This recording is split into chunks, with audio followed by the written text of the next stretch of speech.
ಧರ್ಮದ ಅತ್ಯಂತ ಪವಿತ್ರ ಮತ್ತು ಪ್ರಮುಖ ಹಬ್ಬವಾದ ಬಕ್ರೀದ್ ತ್ಯಾಗ ಮತ್ತು ಬಲಿದಾನದ ಸಂಕೇತವಾಗಿರುವ ಹಬ್ಬ.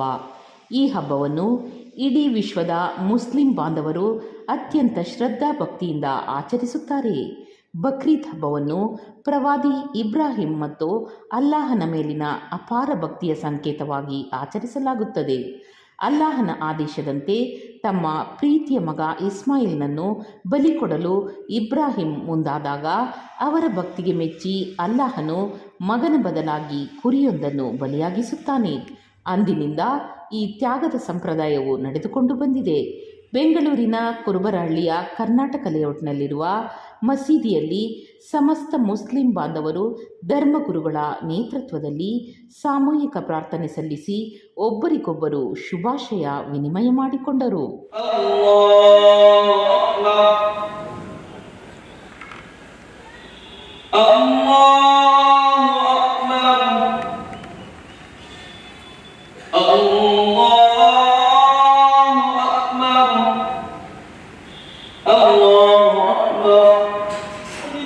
अगर आदमी मालदार हो गया तो उस पर कुर्बानी वाजिब हो जाती है, वो कुर्बानी अदा करे। और फिर अगर हम कुर्बानी देंगे तो फिर क्या होगा?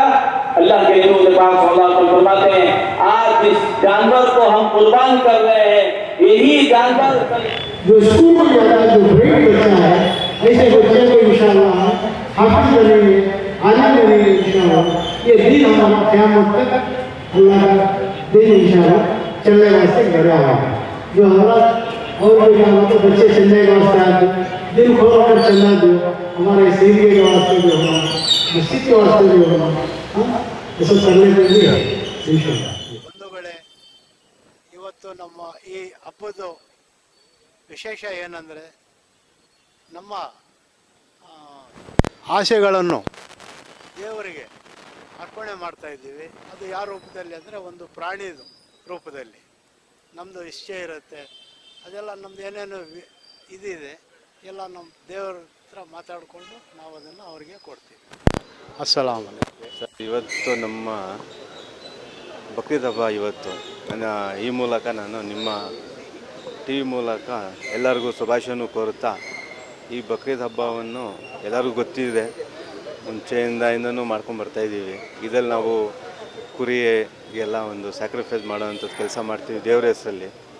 ಮತ್ತು ಇನ್ನೊಂದೇನೆಂದರೆ ಈ ಇದರಲ್ಲಿ ನಾನು ಹೇಳೋಕ್ಕೆ ಇಷ್ಟಪಡ್ತೀನಿ, ಎಲ್ಲರಿಗೂ ಶಾಂತಿ ರೀತಿಯಿಂದ ಹಬ್ಬವನ್ನು ಆಚರಣೆ ಮಾಡಿ, ಇದೇ ಥರ ನಮ್ಮ ಅಕ್ಕಪಕ್ಕದಲ್ಲಿ ನಮ್ಮ ಸಹೋದರಾದ ಎಲ್ಲರೂ ಇರ್ತಾರೆ, ಅವ್ರಿಗೂ ಕಷ್ಟ ಬಂದಂಗೆ ಏನು ಅಕ್ಕಪಕ್ಕದ ಅವ್ರಿಗೂ ನಾವು ಕಷ್ಟ ಕೊಟ್ಟಂಗೆ ಏನು ಕೊಡ್ದಂಗೆ ನಾವು ನಮ್ಮ ಹಬ್ಬವನ್ನು ಶಾಂತಿ ರೀತಿಯಿಂದ ಆಚರಣೆ ಮಾಡಬೇಕಂತ ಎಲ್ಲರಿಗೂ ಇದೇ ರೀತಿಯಲ್ಲಿ ಹೇಳ್ತಾ ಇದ್ದೀನಿ ಸರ್.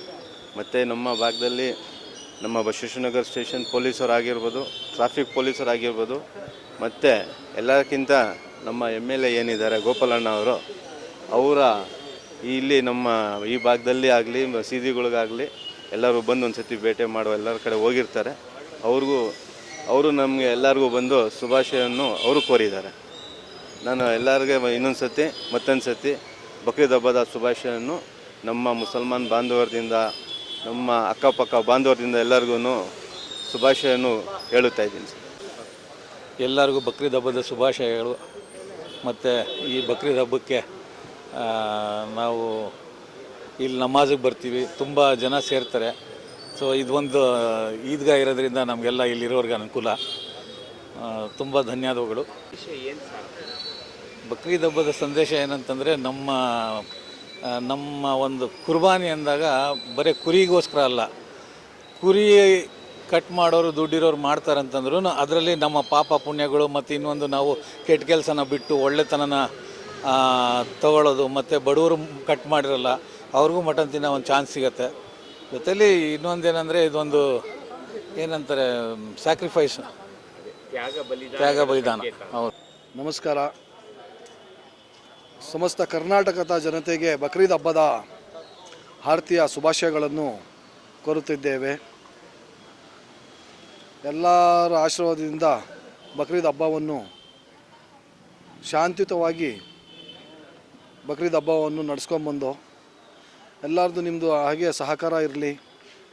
ಅಣ್ಣ ತಮ್ಮಂದಿರ ಥರ ಸಹೋದರರಂತೆ ನಾವೆಲ್ಲ ಸೇರಿ ಒಂದಾಗಿ ಬಾಳೋಣ. ನಮಸ್ಕಾರ.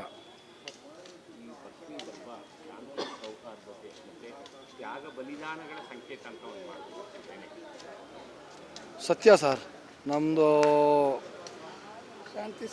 ಶಾಂತಿ ಸೌಹಾರ್ದತೆಯೇ ಒಂದು ಆಚರಿಸ್ತೀವಿ. ತ್ಯಾಗ ಬಲಿದಾನವನ್ನು ನಮ್ಮ ಇಬ್ರಾಹಿಂ ಅಲೈಹಿಸ್ಸಲಾಂ ಅವರ 90 ವರ್ಷ ಆಗಿರುತ್ತೆ ಅವರಿಗೆ. ಭಗವಂತ ಒಂದು ಗಂಡುಮಗುವನ್ನು ಕೊಟ್ಟಿರ್ತಾನೆ. ಆವಾಗ ಭಗವಂತನ ಆಜ್ಞೆ ಆಗುತ್ತೆ ಇಬ್ರಾಹಿಂ ಅಲೈಹಿಸ್ಸಲಾಂ ಅವರ ಮಗ ಇಸ್ಮಾಯಿಲ್ ಅಲೈಹಿಸ್ಸಲಾಮನ್ನು ಬಲಿದಾನವನ್ನು ಕೊಡಬೇಕು ಅಂತ. ಅವ್ರ ಮೇಲೆ ಒಂದು ಪರೀಕ್ಷೆ ನಡೆಯುತ್ತೆ. ಆವಾಗ ಆ ಪರೀಕ್ಷೆಯಲ್ಲಿ ತನ್ನ ಮಗನಿಗೆ ಅವರು ಜುಬಾ ಮಾಡೋಕ್ಕೆ ಹೋಗ್ತಾರೆ. ಆವಾಗ ಭಗವಂತ ಒಂದು ಸ್ವರ್ಗದಿಂದ ಒಂದು ಮರಿಯನ್ನು, ನಮ್ಮಲ್ಲಿ ಮರಿ ಕುರಿ ಅಂತಾರೆ, ನಮ್ಮ ಇಸ್ಲಾಂ ಧರ್ಮದಲ್ಲಿ ಬಕ್ರಾ ದುಂಬ ಅಂತಾರೆ. ಆವಾಗ ಬಲಿದಾನ ಕೊಡೋ ಟೈಮಲ್ಲಿ ಭಗವಂತನು ಆ ಕುರಿಯನ್ನು ಸ್ವರ್ಗದಿಂದ ಇಳಿಸ್ತಾನೆ. ಆ ಕುರಿಗೆ ಬಲಿದಾನವನ್ನು ಕೊಡದೆ ನಮ್ಮ ಬಕ್ರೀದ್ ಹಬ್ಬ ಅನ್ನಕ್ಕೆ ಒಂದು ಸೂಚನೆ. ಹಲೋ, ನಮಸ್ಕಾರ. ಎಲ್ಲ ಬಾಂಧವರಿಗೂ ನಮ್ಮ ಕಡೆಯಿಂದ ಈದುಲ್ ಅಜಾ ಅಂದರೆ ಬಕ್ರೀದ್ ಹಬ್ಬದ ಶುಭಾಶಯಗಳು. ಈ ಬಕ್ರೀದ್ ಹಬ್ಬ ಆಚರಿಸೋದು ಬರೀ ಪ್ರಾಣಿ ಬಲಿ ಕೊಟ್ಟಲ್ಲ, ನಮ್ಮ ಆಸೆ ಆಕಾಂಕ್ಷೆಗಳನ್ನ ದೇವರ ಹೆಸರಲ್ಲಿ ನಾವು ನಮ್ಮ ಇದನ್ನು ಬಲಿ ಕೊಡೋದಕ್ಕೆ ನಾವು ಈ ಹಬ್ಬ ಆಚರಿಸ್ತೀವಿ. ಇದೊಂದು ಸಾಂಪ್ರದಾಯಿಕ ಒಂದು ಇದನ್ನು ಆಚರಿಸ್ತೀವಿ ನಾವು. ತುಂಬ ಧನ್ಯವಾದಗಳು.